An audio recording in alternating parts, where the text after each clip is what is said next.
and that doesn't happen often. So to see Helen and Rick and Ari to do this commentary, you know, I'm literally choking up. So I did have to write my comments down because I'm not that good of a speaker.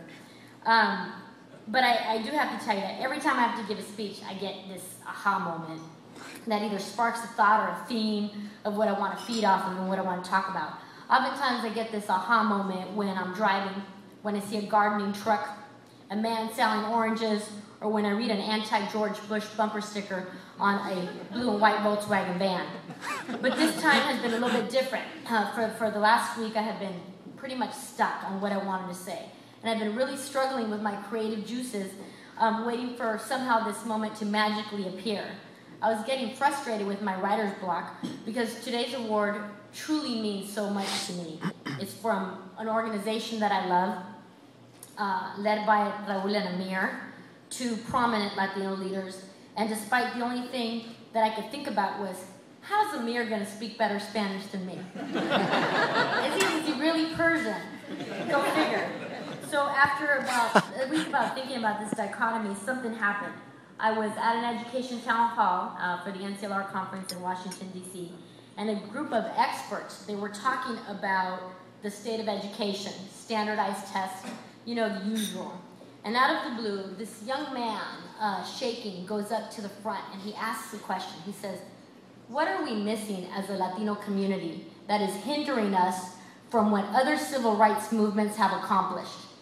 Think about that for a second. Everyone stood silent, and it hit me. I don't know the answer to that. I'm not going to mislead you. But what I do know is that at that very moment, I realized that I don't want to stay silent. Because every day when I wake up, I have these little espinas, these thorns as I call them, that pick at me and poke at me every single day. You know the ones. You probably have them too. They're the ones that poke at me when I think of my father, a man who lived his life as a gardener his entire life. When I look at my mother's eyes and I see 84 years of unequivocal selflessness to raise her 12 children. Then there are those thorns that poke at me in a different way. When I see a fruit cart guy putting a mango stick, redefining capitalism and savoring the American dream. Or when I see Latino families at graduation. Have you guys ever seen us? We are the proudest people there. We bring horns, we bring confetti, and we say chiquitibuma la bim bomba as if we were at the soccer match.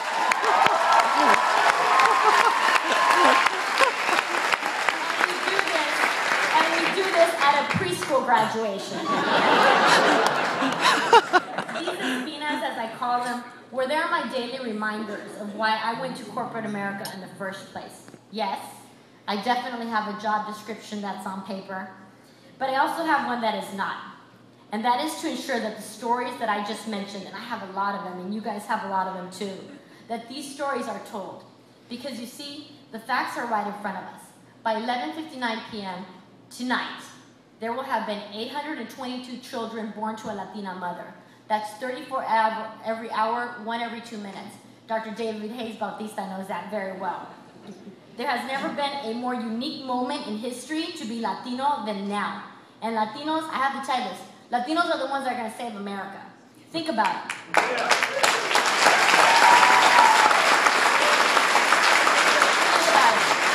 Aren't you tired of these deficit schoolyard bickerings that you're seeing between Republicans and Democrats? If you had a Latina running that, she would sit them down, force them to get along, and oblige them to save their money and share it. Helen Hernandez would be a perfect person to do that. Latinos, we're the most coveted demographic in the nation. Whether you're a TV network, an advertiser, or an elected official, everyone wants a piece of us. And history has proven that time and time again, immigrants specifically, we have the work ethics, the values, the thirst to buoy the economy during difficult times, and this time is no different. Mark my words, Latinos will save America. But the only way we're going to do that is that we have to stop pretending. We have to stop pretending that we don't have a responsibility for other people's kids and other people's neighborhoods. We have to stop pretending that 50% of our 4th grade students don't know who Abraham Lincoln is. Or that 34 of the deaths that happened in LA County this month, 22 of them have Latino surnames. We have to stop being afraid of being afraid. That's what being fearless is all about. And we have to see each other in each other. We have to reignite that hope, that faith that this country offers, and we have to be relentless about it. Hear me, we have to be relentless about it. We just got to. Because when we do that, we see unexpected results. We see Latinas becoming Supreme Court justices. We see a kid from City Terrace become the mayor of Los Angeles. We see a Puerto Rican bellman from New York turn into actor and land the role of a Russian detective on one of the most watched TV shows in the world. And he's going to talk to you about that a little bit later. And we have to make his story a syllabus for our community standard. Just take a look at our own lives for a second. What standards did we grow up in? In my case, it's Lou Dillon Court, a cul-de-sac